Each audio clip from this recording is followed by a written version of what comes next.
தமிழர்களின் number one choice Tamil matrimony. தீபம் அகர்பத்தி ஒரு தெய்வீக அனுபவம். இந்த எலெக்ஷன்ல ஆட்சி கட்டிலை பிடிக்க போவது யார்?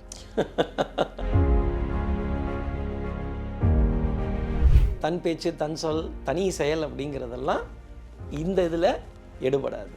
அப்போ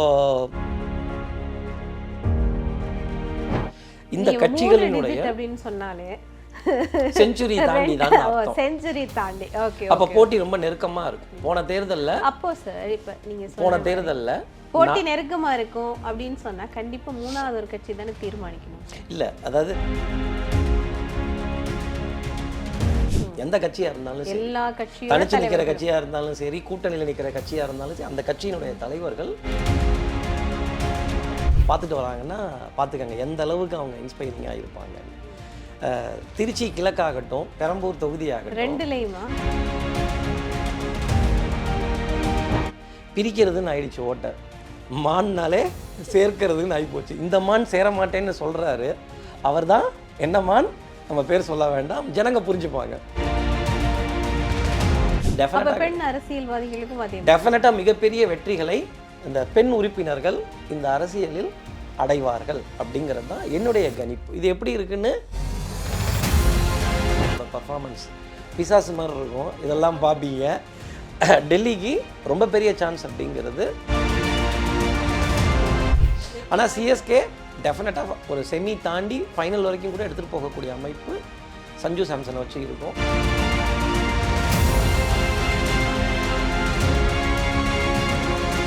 ஐபிசி பக்தி நேயர்களுக்கு இனிமையான நேரத்து வணக்கங்கள். இன்று நம்மோடு பிரபல ஜோதிடர் ஸ்ரீரங்கம் கார்த்திகேயன் ஐயா அவர்கள் இணைஞ்சிருக்காரு. அவர்கிட்ட நிறைய விஷயங்களை கேட்டு தெரிஞ்சுக்கலாம். உங்களுக்கும் ரொம்பவே இன்ட்ரெஸ்டிங்கான பல விஷயங்கள் காத்திருக்கு. ஐயா வணக்கம். நமஸ்காரம்மா, நல்லா இருக்கீங்களா? எல்லாருமே நல்லா இருக்காங்க. ரொம்ப சிறப்பு. நம்ம ஐபிசி பக்தி நேயர்களுக்கு 2026ஆம் ஆண்டு தமிழ் புத்தாண்டு பராபவ ஆண்டு நல்வாழ்த்துக்கள். கண்டிப்பா சார். இந்த புத்தாண்டு எல்லாத்துக்கும் முன்னதாக அதுக்கு வருகிற ஒரு முக்கியமான ஒரு விஷயம் பற்றி தான் என்னுடைய கேள்வி ஆரம்பிக்க போகுது. குறிப்பாக வர்ற எலெக்ஷன் தொடர்பில் நிறைய பேருக்கு நிறைய கேள்விகள் இருக்குது. நிறைய அஸ்ட்ராலஜிஸ்ட் நிறைய ப்ரிடிக்ஷன்ஸ் கொடுத்துட்டு இருக்காங்க. என்னுடைய முதலாவது கேள்வி, இந்த எலெக்ஷனில் ஆட்சி கட்டிலை பிடிக்க போவது யார்? இல்லை, இந்த கேள்விக்கு நேரடியாக பதில் சொல்லிட்டேன்னா இது எப்படி இருக்கும்னா என் விருப்பத்தை சொன்ன மாதிரி ஆகிடும். நிறைய ஜோதிடர்கள் அவர்களுடைய விருப்பத்தை சொல்கிறாங்க, ட்ரெண்டை பார்த்து ஜோதிடம் சொல்கிறாங்க, கருத்து கணிப்புகளை பார்த்து ஜோதிடம் சொல்கிறாங்க. கிரக நிலைகளின் அடிப்படையில் இது பஞ்சாங்கத்தின் அடிப்படையில் வரக்கூடிய தமிழ் புத்தாண்டு. அது ஆரம்பித்து ஒரே வாரத்தில் இந்த தேர்தல் நமக்காக வருது. நம் தலைவரை நாம் தேர்ந்தெடுக்கக்கூடிய ஒரு தருணம். இந்த தடவையும் போட்டி இரு பெரும் திராவிட கூட்டணி கட்சிகளுக்கு இடையே தான் இருக்கும். இந்த தனிச்சு நிற்கிறேன், இந்த தனி தவுள், இந்த தனியே தன்னந்தனியே, தன் பேச்சு தன் சொல் தனி செயல் அப்படிங்கிறதெல்லாம் இந்த இதில் எடுபடாது. அப்போது 2 திராவிட கட்சிகளுக்குமே 3 டிஜிட்டுக்கு மேலேயோ 3 டிஜிட்டுக்கு நெருக்கமாகவோ எடுக்கக்கூடிய அமைப்புங்கிறது கண்டிப்பாக இருக்கும்.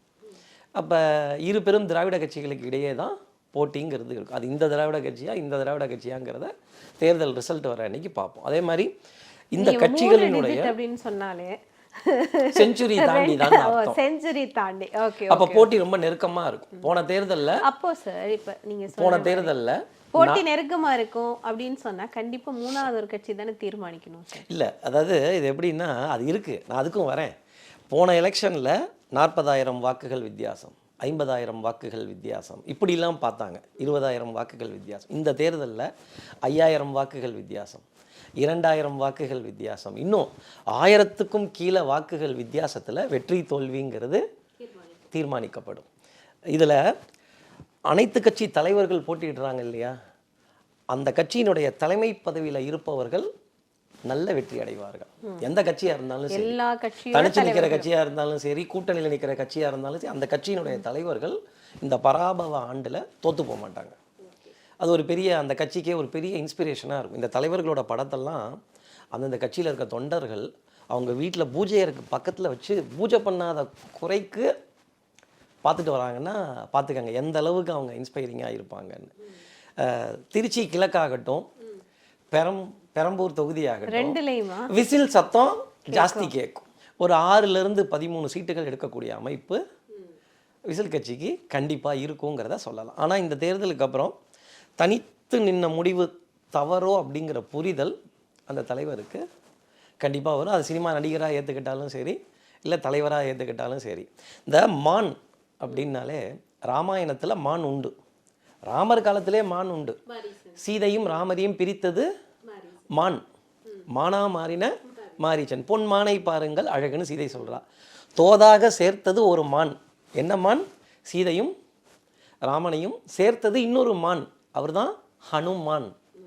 அப்போ மான்னாலே பிரிக்கிறதுன்னு ஆயிடுச்சு ஓட்டை, மான்னாலே சேர்க்கிறதுன்னு ஆகிப்போச்சு. இந்த மான் சேர மாட்டேன்னு சொல்கிறாரு, அவர் தான் என்ன மான்? நம்ம பேர் சொல்ல வேண்டாம், ஜனங்க புரிஞ்சுப்பாங்க.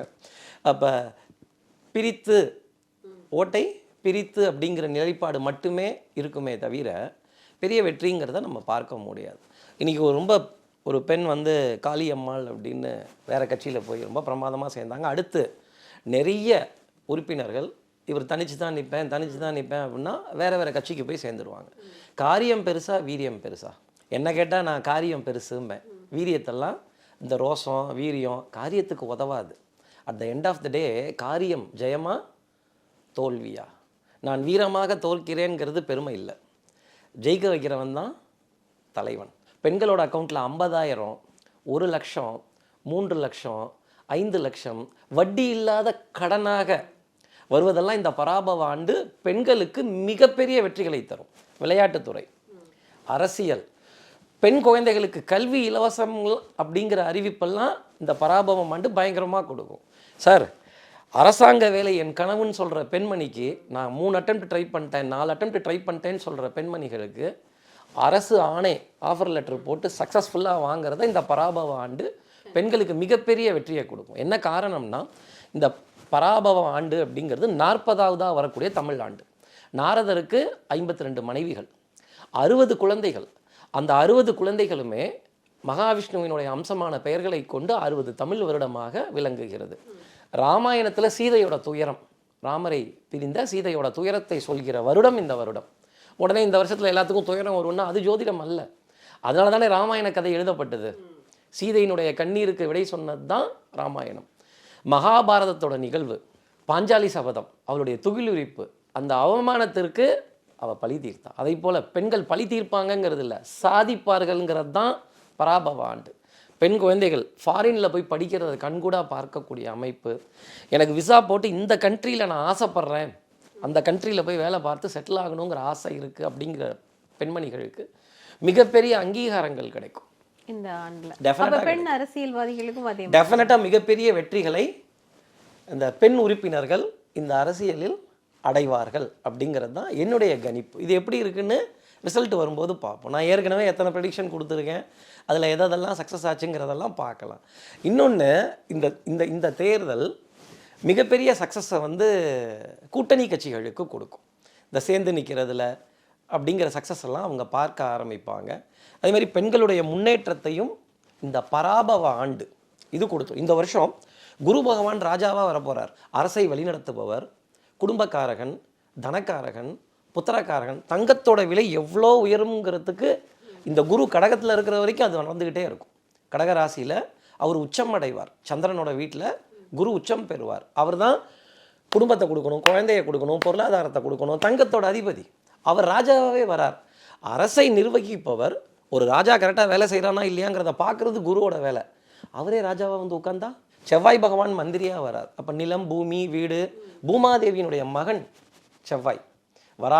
மகாவிஷ்ணு வராக அவதாரம் எடுத்தப்பவும் பூமாதேவியை கல்யாணம் பண்ணிக்கிட்டப்ப அந்த அசுரன்கிட்டேருந்து பூமாதேவியை காப்பாற்றுறப்போ 2 பேத்துக்கும் திருமணம் நடக்குது. அவங்களுக்கு அந்த தம்பதிக்கு குழந்தையாக பிறந்தவர் செவ்வாய் பகவான், நிலக்காரகன், பூமி. அப்போ சொந்த வீடு வாங்கணுங்கிற கனவு எந்தெந்த பெண்களுக்கெல்லாம் குடும்பத்தில் இருக்கோ வீடு அமையும். வெயிட் பண்ணி பாருங்கள். கண்டிப்பாக சார், வெயிட் பண்ணி பாருங்கள். அடுத்து புத்திர பாக்கியத்தை எதிர்பார்த்துட்டு இருக்கேன் சார். எனக்கு 3 IVF failure, 2 IVF failure. IVF பண்ணலாமா? செயற்கை கரு எனக்கு வந்து சக்ஸஸ் கொடுக்குமா? இல்லை நான் மெடிசன்லேயே நேச்சுரலாகவே எனக்கு புத்திர பாக்கியம் கிடச்சிடுமா? பக்காவாக சக்ஸஸ் ஆகும். திருமணத்துக்காக காத்திருக்கேன்னு சொல்லக்கூடிய எல்லாத்துக்குமே டக்கு டக்குன்னு கல்யாணம் முடிகிறத கண்கூடா பார்க்கலாம். இந்த ஆண்டில் அதில் வந்து ரொம்ப ஒரு ஒரு அட்மைரிங்காக இருக்கிறது, எதிர்பார்ப்போடு இருக்கிற மகர ராசிக்கு டக்குன்னு கல்யாணம் ஃபிக்ஸ் ஆகிறத பார்க்கலாம். குருவினுடைய நேரடி பார்வை, சாதா பார்வை இல்லை, உச்சம் பெற்ற நிலை. குரு பார்வை கோடி நன்மை தரும். இதுதான் இந்த இந்த இந்த பராபவ ஆண்டினுடைய ஒரு பொது பலன்கள். தங்கத்தோட விலை பயங்கரமாக இருக்கும். அதே மாதிரி இடைக்காட சித்தர் ஒரு பாட்டு எழுதுறார்.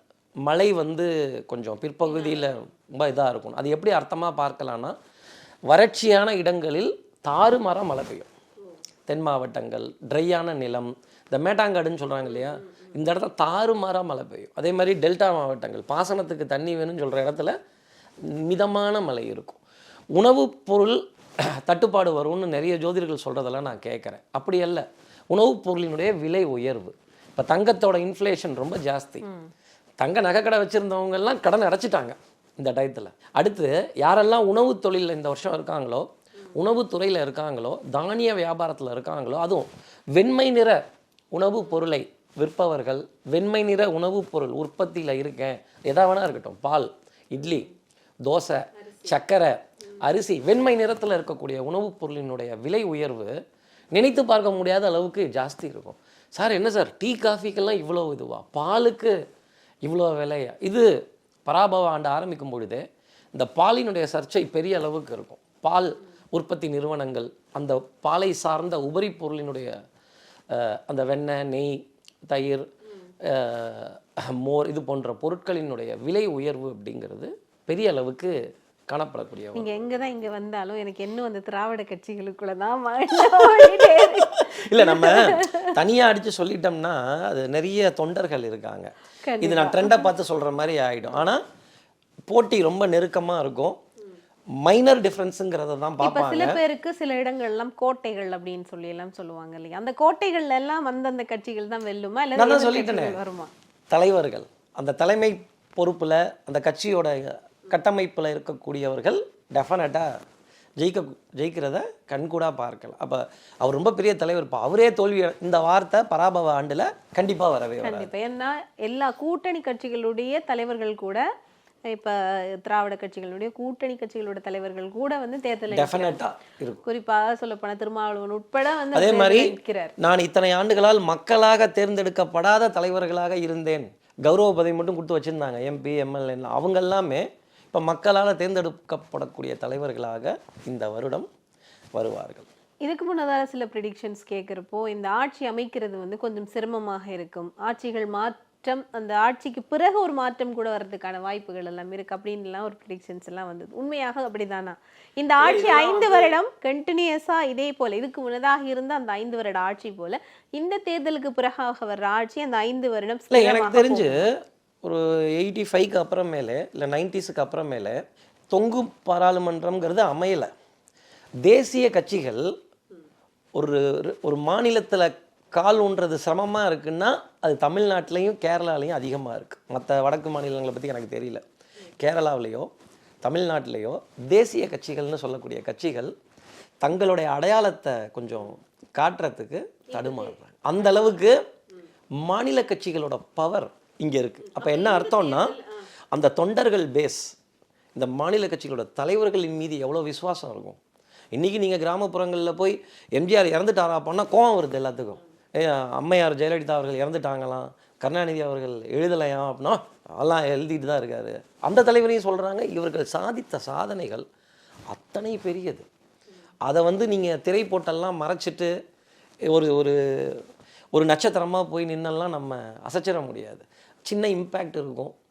6லேருந்து 13 சீட்டு ஜெயிக்கக்கூடிய அமைப்பு விசில் கட்சிக்காக இருக்கும். பாக்கி இருக்க சீட்டினுடைய தீர்மானங்கள் என்னங்கிறது தேர்தல் வரும்போது பார்த்து தெரிஞ்சுப்போம். நானும் உங்களைப் போலவே ரொம்ப ஆர்வமாக இருக்கேன். ஒரு சின்ன ஒரு இன்ட்யூஷன்ஸ் கொஞ்சம் அடிஷ்னலாக இருக்குது. இதெல்லாம் இன்ட்யூஷன்ஸ் தான். இந்த எண் ஏன் சொல்ல முடியுது, 3 இலக்கு, இதை நான் வந்து இலைமறைக்காயாக சொல்லணும். எது இலை மறைக்காயாக சொல்லணும், நீங்கள் புரிஞ்சுப்பீங்கன்னு நினைக்கிறேன். அது மாதிரி இப்போ தமிழ்நாட்டில் சோசார் இருந்தார் அப்படின்னா இந்த தனியாக நிற்கிறவங்களெல்லாம் ஒரு விளாசிடுப்பார். அப்புறம் அவர் இல்லாத குறையை யாராவது ஒருத்தர் தீர்த்து வைக்கணும்ல. ஒரு ஜோதிட பத்திரிகையாளராகவும் சரி, பத்திரிகை உலகத்தில் நிறைய இன்டர்வியூஸ் பண்ணுற ஒரு இடத்துல நான் இருந்தாலும் சரி, எவ்வளவு டீசெண்டாக ஒரு ப்ரெடிக்ஷன் சொல்ல முடியுமோ அவ்வளவு டீசெண்டாக சொல்லணும். கண்டிப்பா. இப்போ வந்து நீங்க சொன்னது போல தேசிய கட்சிகள் கொஞ்சம் எப்பவுமே அதனால தான் மாநில கட்சிகள்கிட்ட கொடுத்து அவங்க அந்த ஒருத்தர் நல்லா பண்றப்ப நம்ம அந்த வரவேற்பு அவங்களுக்காக கொடுக்கணும். நீங்க நின்று இதை பாருங்க. இப்போ நீங்க சொல்ற போல தேசிய கட்சிகளுக்கும் இடையில இருக்கிற போட்டிகளும் வந்து ரொம்பவே டஃப்பா தானே இருக்கு. அப்படி பார்க்க எலெக்ஷன் வரும்பொழுது நம்ம பலத்தை காட்டி ஜெயிக்கிறதுக்காக பாடுபடணுமே தவிர வீம்பு வீராப்பெல்லாம் தேர்தலில் ஒத்து வராது. ஸ்ட்ராட்டஜி, தேர்தல் ஸ்ட்ராட்டஜி அப்படிங்கிறது யுக்தி. இன்னொரு வார்த்தையில் சொல்லணும்னா நிச்சயமா மக்கள் ஏற்றுக்கிட்டாங்களே. மக்கள் ஜனநாயக நாடு, யார் வேணா யாரை வேணா விமர்சனம் செய்யலாம் நல்ல முறையில். அதுக்கு நம்ம சட்டத்தில் அனுமதியும் உண்டு, இடம் உண்டு. ஒரு 18 வயதுங்கிற க்ரைட்டீரியா தான் கொடுத்தாங்களே தவிர படித்தவர்களும் ஓட்டு போடலாம், படிக்காதவர்களும் தன் உரிமையை நிலைநாட்டணும். இது வந்து ஜனநாயகம். கண்டிப்பா. இப்போ எலெக்ஷன் அப்படின்றது இப்போ 23ஆம் தேதி வரைக்குமே வந்து மிகப்பெரிய அளவில் ஒரு எல்லாராலையும் அடுத்து நெக்ஸ்ட் நெக்ஸ்ட் அப்படின்னு பார்க்கக்கூடியது மாதிரி அடுத்து வந்து தமிழகமாக இருக்கட்டும் அல்லது இங்கே இந்தியாவினுடைய தெற்கு பகுதியாக இருக்கட்டும் ரொம்பவே ஆவலாக எதிர்பார்த்துட்டு இருக்கிறதுன்னா ஐபிஎல். ஃபாரின்ல இருந்தும் ஏன் அதை சொல்லாம இருக்கீங்க? கண்டிப்பா ஃபாரின்ல இருந்தோம் எல்லாருமே. அது ஒரு மே மாதம் அப்படின்னு வந்து சொன்னாலே ஐபிஎல் அப்படின்றதுக்கு பின்னால நிறைய பேர் வந்து ஃபுல்லா அது ஒரு ஃபோக்கஸே அங்கதான் இருக்கும். அது ஒரு ஃபீவர் அப்படின்னு கூட சொல்லலாம். ஐபிஎல் பத்தி சொல்லுங்க சார். இந்த வாட்டி ஐபிஎல் அப்படிங்கிறது மஞ்சள் சட்டைக்காரர்களுக்கு எப்படி இருக்கும்? ஏன்னா நீங்க குருவன்லாம் சொல்றீங்க, அதனால அது குரு பயிற்சி வந்து மே மாதத்துல தான் வருது. அவர் கடகத்துக்கு கிட்ட சஞ்சாரம் செஞ்சுட்டு இருக்கார். கடகராசியில் அடியெடுத்து வைத்தாருன்னா ரொம்ப சிறப்பா இருக்கும். அதே மாதிரி இப்போ தோனி இல்லையே சார் 15 டேஸுக்கு, அது விசில் போட்டோமா போடலையாங்கிறது தெரியல. அது என்ன விஷயங்கிறது நமக்கு சொல்ல. நான் எப்பவுமே இந்த மாதிரி சூசகமாக தான் சொல்லுவேன். மேபி அது ஒரு இதாக கூட இருக்கலாம். ஆனால் கண்டிப்பாக ஹெல்த்தியாக திருப்பி வருவார். ஒரு ஃபினிஷ் அப்படிங்கிறத தோனி டெஃபினட்டாக கொடுப்பாரு. சேட்டை செய்ய வந்தல்லோ அப்படிங்கிறதெல்லாம் பெரிய சக்ஸஸாக இருக்கும். இந்த ஐபிஎல் ஆரம்பித்து முதல் 2-3 மேட்சை பார்த்துட்டு நீங்கள் எந்த முடிவுக்கும் வராதிங்க. ஐயோ இவ்வளோ தோல்வியா அவ்வளோ தோல்வியா அப்படிலாம் இல்லை. இது வந்து கிரகங்களினுடைய அமைப்பு, கிரகங்களினுடைய சஞ்சாரம். அவங்க தான் அந்த வெற்றி தோல்விகளெல்லாம் தீர்மானம் செய்வாங்க. பிற்பகுதியில் சிஎஸ்கேவோட வெற்றி படுபயங்கரமாக இருக்கும் அப்படிங்கிறது தான் சஞ்சு சாம்சனுடைய எப்படி இந்த வேர்ல்டு கப்புக்கு மிகப்பெரிய ஒரு ஆதாரமாக 2020 உலகக்கோப்பை இந்தியாவுக்காக வாங்கி கொடுத்தாரோ சிஎஸ்கேக்கு வாங்கி கொடுக்கக்கூடிய அமைப்புங்கிறது ரொம்ப அதிகமாக தான் இருக்குது. இந்த தடவை டெல்லி அணியினுடைய தாக்கம் அக்ஷர் பட்டேலோட லீடர்ஷிப் பெரிய அளவுக்கு இருக்கும். கேஎல் ராகுலோட பர்ஃபார்மன்ஸ் பிசாசு மாதிரி இருக்கும். இதெல்லாம் பார்ப்பீங்க. டெல்லிக்கு ரொம்ப பெரிய சான்ஸ் அப்படிங்கிறது இந்த இதில் இருக்கும். சிஎஸ்கே அதை சேலஞ்ச் பண்ணக்கூடிய அமைப்புங்கிறது கண்டிப்பாக பெரிய அளவுக்கு பார்க்கப்படும். இன்னொரு டீம் அப்படின்னா பஞ்சாப் கிங்ஸினுடைய ஒரு ஒரு ஒரு ஒரு சேலஞ்சிங்கான பர்ஃபார்மன்ஸ் அப்படிங்கிறது இருக்கும். எம்ஐ என் கணிப்பில் இந்த 4 டீமும் செமியில் கண்டிப்பாக இதில் 3 டீம் டெஃபினட்டாக இருக்குங்கிறது நீங்கள் பார்க்கலாம். ஆனால் சிஎஸ்கே டெஃபினட்டாக ஒரு செமி தாண்டி ஃபைனல் வரைக்கும் கூட எடுத்துகிட்டு போகக்கூடிய அமைப்பு சஞ்சு சாம்சனை வச்சு இருக்கும். அதே மாதிரி ருத்துராஜ் கெய்க்வாலோட பர்ஃபார்மன்ஸ் கொஞ்சம் பிற்பகுதியில் இந்த தமிழ் வருடப்பிறப்பு பிறந்ததுக்கப்புறமா தாறுமாறாக இருக்கும். 2-3 செஞ்சுரி அடிக்கக்கூடிய அமைப்பெல்லாம் நீங்கள் பார்ப்பீங்க. அதுலேயும் சக்ஸஸ் வரக்கூடிய நிலைங்கிறது பெரிய அளவுக்கு இருக்கும். அக்ஷர் பட்டேலோட வளர்ச்சியும் கேஎல் ராகுலோட கான்ட்ரிபியூஷனும் எனக்கு ரொம்ப பிரமிப்பாக இருக்குது இந்த ஐபிஎல்ல. இதை பார்க்கலாம். விசில் தேர்தலுக்கு அப்புறமா சிஎஸ்கே போடும் அப்படிங்கிறத ஒரு அர்த்தமாக நீங்கள் எடுத்துக்கலாம். எலெக்ஷன் முடிஞ்சதுக்கப்புறமா இந்த விசிலை போடுறதுக்கும் தோனி வருவார் அப்படிங்கிறத நான் எதிர்பார்க்குறேன். நம்ம எல்லாமே பேசிட்டோம். அடுத்து உலகமே பார்த்துட்டு இருக்கிற இந்த வார் பற்றியும் கண்டிப்பாக நம்ம பேசி தான் ஆகணும். குறிப்பாக வந்துட்டு இப்போது நடந்துட்டு இருக்கிற இந்த வாரில் வந்து உலகமே வந்து பாதிக்கப்பட்டுட்டே தான் இருக்குது. ஏதோ நம்ம கூட வந்து பார்த்தோம்னா இன்றைக்கும் வந்துட்டு கேஸ்லேருந்து பெட்ரோல்லேருந்து கொஞ்சம் சிக்கலில் தான் இருக்கும். இந்த வார் சிச்சுவேஷன் அப்படின்றது எப்போ சார் முடியும்? அதாவது தமிழ் வருடப்பிறப்பு பிறந்ததுக்கு அப்புறமா இதற்கான சமாதான பேச்சுவார்த்தைங்கிறது கண்டிப்பாக இருக்கும். காம்ப்ரமைஸ் ஆகிடுவாங்க. என்ன காரணம்னு கேட்டால் எப்பெல்லாம் செவ்வாய் சனி ராகு, நல்லா கவனிச்சுக்கோங்க, செவ்வாய் சனி ராகு ரஷ்யா யுக்ரைன் யுத்தம் வந்தப்பவும் சரி, அதுக்கு முன்னாடி இந்தியா பாகிஸ்தானோட அந்த பார்டர் கிளாஷ் வந்தப்பவும் சரி, இந்தியாவோட நிலைப்பாடு மத்தியமமாகவே இருக்கும். இந்த பக்கமும் போக மாட்டாங்க, இந்த பக்கமும் போக மாட்டாங்க. உலகத்திலே 2 தலைவர்கள் ரொம்ப பவர்ஃபுல்லாக இருப்பாங்க. அமெரிக்காவோட பவர் குறையுது, ரஷ்யாவோட அதிகாரம் குறையுது, வேலையே கிடையாது. இவங்ககிட்ட இருக்க டெக்னாலஜிஸும் சரி, இவங்ககிட்ட இருக்க ரிசோர்ஸ் டேலண்ட்டும் சரி. Heaven is an American salary.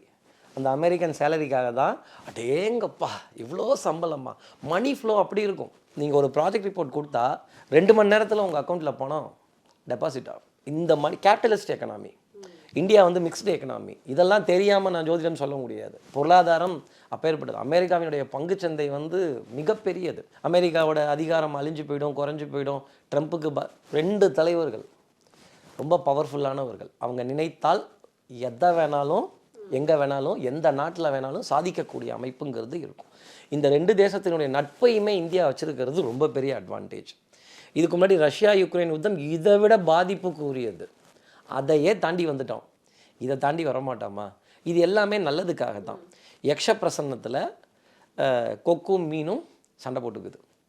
அப்போது யக்ஷன் ஒரு கேள்வி கேட்குறான், இதோ பார் யுதிஷ்டிரா தர்மபுத்திரரை, இந்த கொக்கு மீனை முழுங்குமா, மீன் கொக்குக்கிட்டேருந்து தப்பிக்குமா, நீ எதை பார்க்கிறாய்?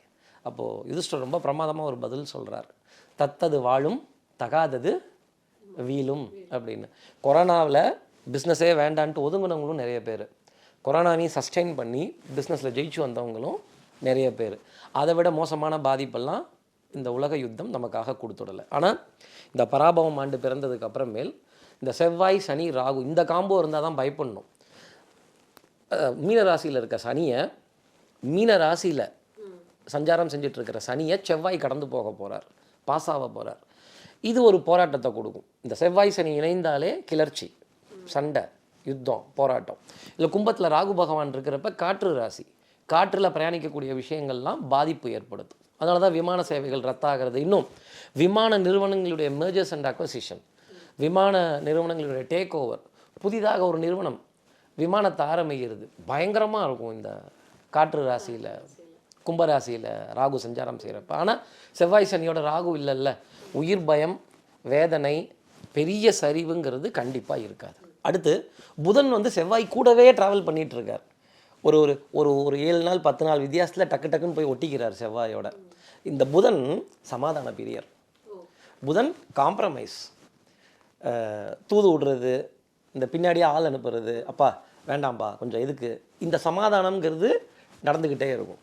இதில் இந்த இந்த இந்த பராபவ ஆண்டு இது பிறக்கும் பொழுது நிறைய சமாதான பேச்சுக்கள்லாம் சக்ஸஸ் ஆகும், ஃபெயிலியர் ஆகாது.